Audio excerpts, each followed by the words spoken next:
Hello, my name is Bill Tingley, and welcome to another edition of Inside Family Court. My guests today are Judge Joan Byer from Family Court Division 1. Judge Byer's been on the Family Court bench since 1996 and has spearheaded the Truancy Diversion project along with Linda Wilhelms, who is the court liaison for the Jefferson County Public Schools. Thank you both for being with me today. Thank you, Bill. Thanks. Our topic today, of course, is the Truancy Diversion project. Judge, before we start into the project, tell us what truancy is. Truancy is simple and complicated, but the law says that truancy is defined, a truant child is defined as a child that's missed 3 or more days of school without excuse. A habitual truant is a child that has done that on 3 separate occasions. That is, has missed 9 or more days of school without excuse. Very good. And Ms. Wilhelms, how is the truancy problem in Jefferson County? Is it a problem, and what kind of numbers? I think it is. I think it is a problem. We have about 90,000 kids in the district. We have a core of truants who are hardcore. I call them professional truants. Then we have another sector of the community that we refer to as soft truants, who are a little bit lazy, a little bit off task sometimes, not getting proper supervision at home, but are not the hardcore, long-time historical truants. In Jefferson County, on any given day, we'll have between 8,000 and 9,000 kids absent a day. Now, they're not all unexcused absences. Many of them are excused, and many of them are excused for good reason. But we, as a district, we see attendance as an area that demands our attention and demands improvement. So we would say, yes, truancy is a problem. And I'm assuming it's tracked on a daily basis. Every day. Every day. We know at the end of the day. Absolutely. Who's here and who's not. Yeah. Judge, of course, we're concerned about the child who's not in school, but does truancy also have some legal implications for the parents? It certainly does. In our jurisdiction, in our community, there are 2 ways a truant child may come to the attention of the court. First is on the basis of what would be called educational neglect. That is that the Child Protective Services, with the approval of the county attorneys, will file a petition saying this child is neglected because the parent isn't being responsible for getting this child to school. That usually involves children of a younger age, elementary school age. Then a child, him or herself, may be the subject of a petition, a legal document that says, hey, you're not going to school, you need to come to court and answer to the judge about why you're not going to school. Okay. And I'm assuming that in all these processes, the parents are required to be involved? They are required to be involved. That is correct. Okay. Prior to the enactment of, or the beginning of your project, what would happen? You're told by Ms. Wilhelms that some folks, a child has missed school. What's going to be next in the process? How does a child end up in front of you? A document called a petition is filed, and the school district will file a petition that says that student A has missed 65 days of the school year so far. We know there are approximately 175 days in the school year, and historically, the courts wouldn't see these children and these petitions until the children had missed a considerable amount of school, sometimes 30 or 40 days. At that time, the child would come before the court, would be advised as to what the charges were against them, would be given an opportunity to have a legal counsel appointed for them, and would then be charged with what we call a status offense. It is not a criminal offense against this child, but the child is considered, because of their status, their age, they're considered to have offended that portion of the statute, a status offender. Very good. Now, Ms. Wilhelms, I'm sure you're going to want to come back and say, but they don't get 60 days before they come to your attention. Is that a fair statement? I would say that's a fair statement. We have a method within each school of reporting unexcused absences or even excessive excused absences to a department of pupil personnel and school social workers who monitor and attempt to intervene with that problem early on to let parents know, what the law says, why. A lot of parents don't understand that it's important to be in school every day. A lot of parents think that coming an hour late every day is okay. And sometimes it's a matter of lack of knowledge on a family's part that needs to be addressed in order to get kids to school on time. Sometimes we're successful and sometimes we're not. They were seeing someone from the schools long before they ever came to see Yes. the judge. Judge, again, prior to the program, what kind of remedies were we typically using? Well, there are a range of remedies. What we do know is none of them were very successful, and that's one of the reasons that Linda and I spoke and said we've got to come up with another plan for these families. The remedies would include court orders that would direct the child to go to school, like somehow if I wrote it down it would happen. We might put in place some social services for the family, but we do know that prior to the child or the family coming to court, attempts had been made for interventions in the family. The worst case scenario could be that we would fine financially a parent for not ensuring that their child get to school, or that we could incarcerate a child for their failure not to follow my court orders. None of those resulted in a child getting to school on a regular basis, matriculating to the next grade, and dealing with a lot of the behavior problems that that child and sometimes that the family suffered as a result of what was going on underneath the surface. So you had an idea for changing that. Tell us about the Truancy Diversion project, how it got started, and give us some background there. The idea for change came when I would spend, and Linda would spend, hours every week talking to these folks, and when they'd come back, we wouldn't see any positive result.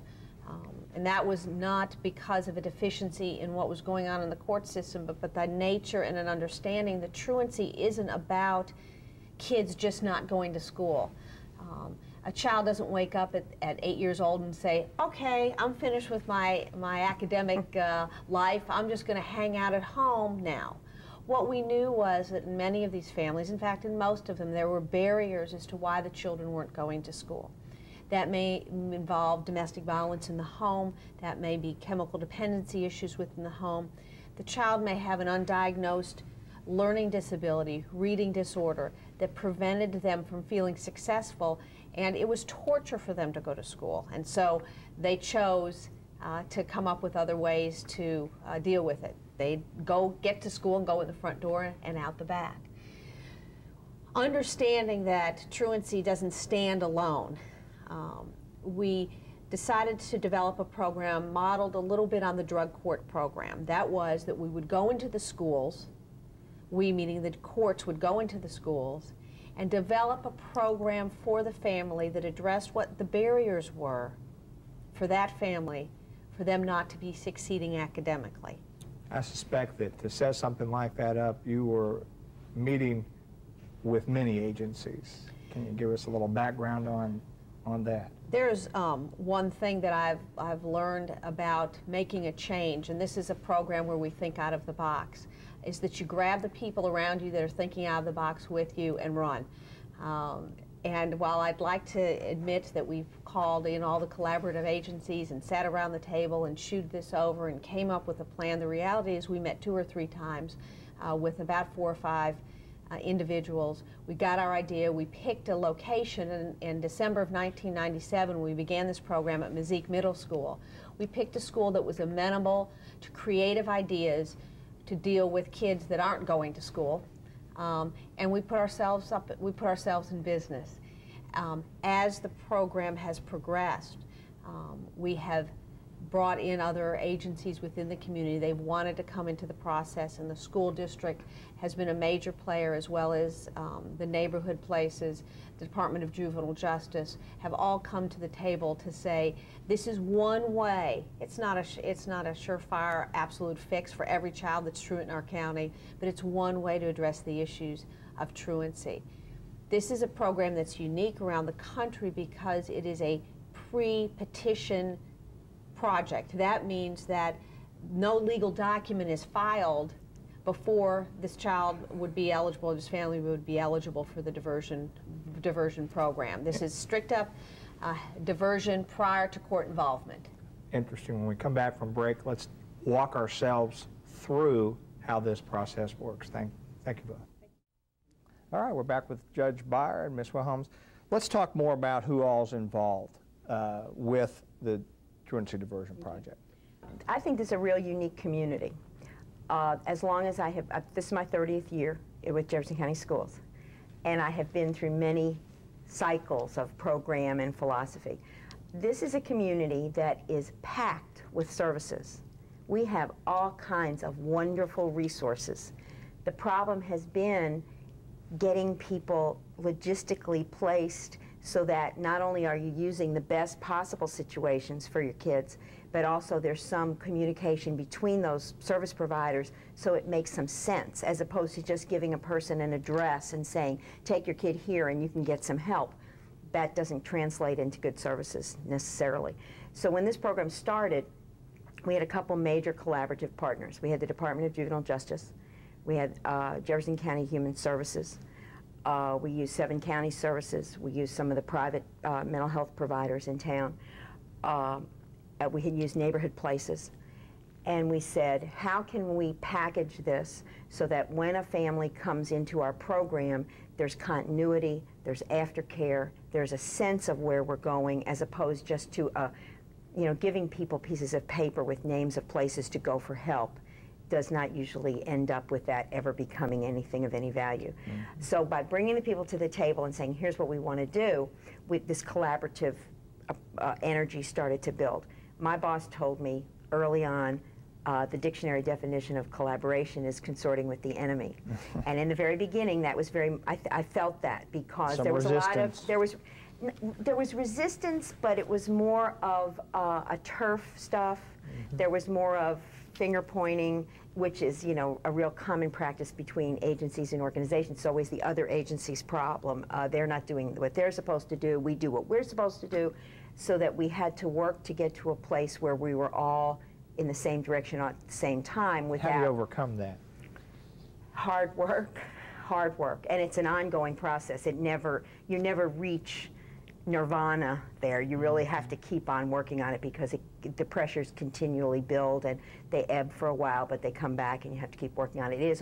That's a hard part of it, to get everybody to work together. But we brought these people together who all had a passion and an energy that was similar, which is not something that happens when you try to solve this problem, because nobody likes truants. The state doesn't like them, the county doesn't like them, the school system doesn't like them. It's a difficult population. Because they're because it's a hard problem to solve. It's a hard problem, and it's not just, like the judge said, it's not just not going to school.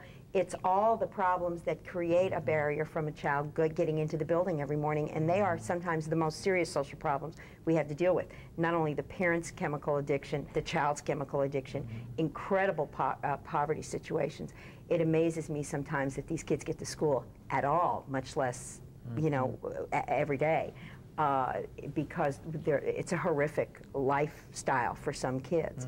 So that we had to, everybody agreed, and that was a refreshing approach, because everybody agreed that that was in fact the truth. It put us on a track to solve some problems. This community in some areas is very punitive in its dealing with people who are perceived as lawbreakers, whether they're truants or robbers. And a lot of people would like to punish truants, although everything that we know about them says that punishment doesn't fix it, because if it did, nobody'd be truant. We could punish everybody and they'd all go to school from then on. But it never works that way. But some people love to hang into that punishment mode because it's an easy way. What we have to do is really hard, because the problems are long time, they're serious, they're very sad. Yeah, if you could punish them into submission, that would be great, but it doesn't work. Are there some folks, as I read the, I expect it was a prospectus for your grant, are there some folks that were not able to help in this program? Yes, absolutely. We've had families where there have been levels of mental illness on the parents' part that we did not discover until after they were program active, that made progress real difficult. We have had some families where there have been criminal behaviors of the parents and of the kids that have made this form of treatment not very successful. Judge, are there other things which might disqualify someone for this diversion project?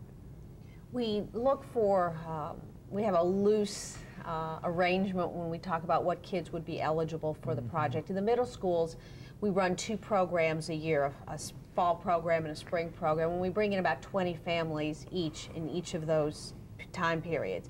At elementary, and we are presently in approximately 8 elementary and 4 middle schools. In elementary, we serve 10 families per semester in the fall and in the spring. We look for families that we think our interventions and our level of services will be of value. If there are such serious issues that this type of approach will not work. The mental illnesses mentioned, or other criminal activity, perhaps? That's right. We also disqualify a family that's already involved actively in the court system.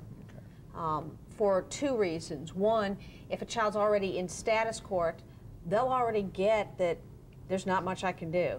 If they're involved in the abuse and neglect court through Child Protective Services, the dependency court, they will be receiving a lot of the services that we're attempting to provide. So these are for these families that might not ordinarily have access to the type of services that we're talking about. And we really offer a wide range of services to the family. Let's talk about that. Let's talk in terms of the structure of the project. The program is configured so that each set of families is given certain people that assist in the delivery of services. We have what's called a family advocate for each family. That is a social worker who helps identify what services are needed for the family and helps get them to the place to obtain those services. We have what's called an educational liaison in each school, and this has been a huge success and meeting a huge need for the families. This is an individual, a teacher within the school, that helps coordinate what's going on with the child academically, making sure that they're getting they're in the classes they need, that they're getting the remedial work if they need, that are identifying any testing that needs to be done. Those are the people that come around the table on a regular basis to make sure the services that we're giving this family is meeting their needs. In addition, every week, and this is a weekly program, so on a Thursday morning, I'll go to Mazik Middle School at 8 o'clock in the morning, along with Ms. Wilhelm or another representative from the diversion project, along with the family advocate for the families, along with the social worker, or in this case the home school coordinator at Mazik is present, the pupil personnel attendance person is present, and we are all there working together to try to continue to identify the barriers, provide any services that are needed in a whatever it takes kind of attitude, encourage and not be punitive. This is a strength-based program. We work very hard to identify what are the strengths in the family or in the family's community, and what can we do to bring them to a place that they can learn to identify those strengths and build on them. Sounds like a very time-intensive program. Intensive is probably one of the best ways to describe it, because I was thinking about the differences between a normal court situation with a formal petition and this, where you have a lot of downtime between case and past dates. You have, unfortunately, because of constraints of caseloads and things like that, a lot of referrals for services that are given, but whether or not the people ever get to where they're needing to go, you don't find out till the next court date when they say, well, I made the call, but no one ever called me back, and you get all into that, you know, just downtime. Ours is set up so that every 7 days they are getting another infusion of the services, of the review, of the praise, of the admonishment if necessary, if it's not been a good a week for any one kid, but a lot of real concentrated service. And what I wanted to add, I think there's something important that happens with our parents, is that we're trying to empower them with skills that you have and take for granted, that I have and take for granted. And most people whose kids are successful in school have these skills. They don't even know they've got them, but they've got them because you know what to ask for, you know what you expect, you know what you want your kid to come out of that school having. But for a lot of our parents, those skills are not there. They don't know how to ask for help. They don't know who to go to get the help they need, and they're intimidated in many cases so that even if they know what they want, they're not going to ask for it. We need to take a short break, but when we come back, let's talk about how it's working. Okay. Thanks. Welcome back. Before we get talking about the successes of the program and what the future of the program looks like, I want to be clear on how we end up in this program. We've talked earlier, you as a school board agent have intervened. I'm up to 18 absences now. What's going to happen? You come to my house and what do you say to me? I offer you a program to provide you and your child and your other children with services that are going to ensure a better opportunity for success without having to go into a legal court situation. So the bottom line is you're coming in and saying, I've got this truancy diversion project that you can voluntarily become a part of. Exactly. Or you can go see Judge Byer downtown. Right. Because by law, your child is truant. Right. We have more than 9 days of unexcused absences. And when I tell those people, or when the board people who make that visit tell them, I don't want to take this case to court, that's the honest to God truth. They do not want to take that case to court because we feel like we can do a whole lot better for everybody if we can involve them in the program. And usually with middle school parents, they're going to jump right on the bandwagon because they are usually having behavioral problems from their kids as well as our attendance problems, and they usually will accept the help. They don't always want to commit to the amount of time and to the family functioning situations we get into, where we're asking the families to really look at this as a family problem and not just a kid's problem. But initially, they're willing. The parents of our elementary kids are more resistant. They really don't. They see it as an intrusion. They are still not seeing it as a problem. Because it's their problem, perhaps, as opposed to the child's program. A mother of a 14-year-old, if he's cutting school every day and she's getting him out of the door every day on time, it's not her problem, it's his problem. But a mother of a 6-year-old whose kid has missed 20, 25, 30 days, it's rarely the fault of the 6-year-old that they miss 25 days of school. So mom is usually a little bit not so quick to jump. But with some I like to call it compassionate confrontation. We can kind of put it out on the table and with the right words, and I think families understand from the teams that go out to visit that we are sincere and that we really are looking to help and not to hurt, and that's pretty much where we go. If a parent says, well, that was just a one-time deal and we've figured that out now and that should never be a problem again, we will say, okay, fine, if this is a problem that you can handle and you're settling it and taking care of it, that's fine. But it needs to get, then I'm assuming that you're telling me now the problem is over and your child will be in school all the time. We have to hang over the head the possibility that if it continues that the case will become court active. Certainly. Project's been going on for 3 years now? That's right, since December, a little bit longer, about 3.5 years, since December of 1997. I suspect you've tracked the results. We've tracked the results, although a lot of the results are anecdotal, and we may not know the results of some of our interventions. We have seen a significant decrease in absences in the children that have been in the program, a decrease in the number of suspensions, an increase in their ability to matriculate to the next grade, and a decrease in, and an increase in their grade point average. What we know is a lot of these children, students that may have dropped out of school, are still in school. We can't say for sure, that's not a clear-cut, yes, if they weren't in the program, they would have gone one way or the other. But what we do know is that we've dealt with a plethora of family issues. We've gotten kids glasses that didn't have glasses. We've put homes over families that were homeless. We have provided experiences for the kids to reach out into the community and outside of this community that they ordinarily would not have had. We have one young man that went to New York that got to get involved in some acting things. We have another young man that locally went into an art program at a high school and requested, asked to come into the program. Those things would not have happened had we all not gathered around these families and provided support for them. As an attorney, what keeps ringing in my head is remedies. You know, when it sounds like under the old system, the remedies, I bring my youth client in and you say, you know, do better or else.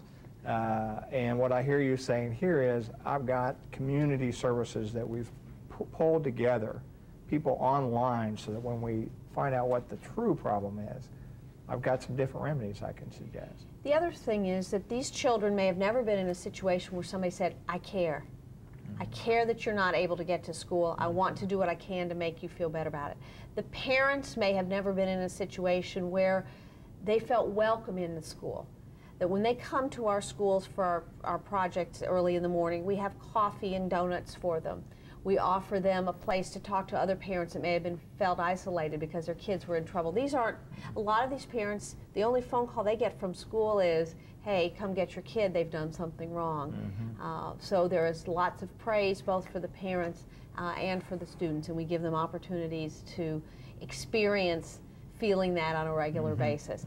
And it encourages them to keep coming back and to keep succeeding. Have you followed any numbers in terms of cases that are not coming downtown? I think that that's an almost impossible thing to do. What we do know is, of the 95,000 students in Jefferson County, we think on average a year about 14,000 are truant.